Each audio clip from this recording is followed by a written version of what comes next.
اب خبر شامل کرتے ہیں منڈی بہاؤدین سے، جہاں ریسکیو 1122 اور پیپس اسکول سسٹم کے مابین تعلیمی معاہدہ طے پا گیا ہے،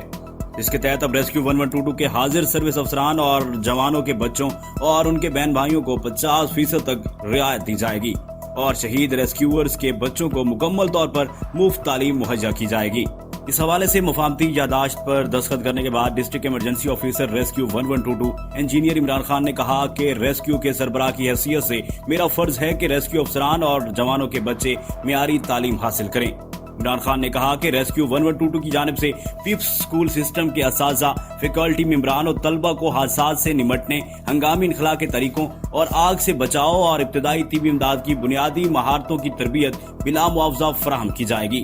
director PEPS school system Rana Afzal نے کہا کہ ریسکیو افسران اور جوانوں کے بچوں کی معیاری تعلیم کے حصول کا یہ معاہدہ ریسکیو 1122 ادارے اور ان کے جوانوں کی پیشہ ورانہ خدمات کے اعتراف کے سلسلے کی ایک اہم کڑی ہے۔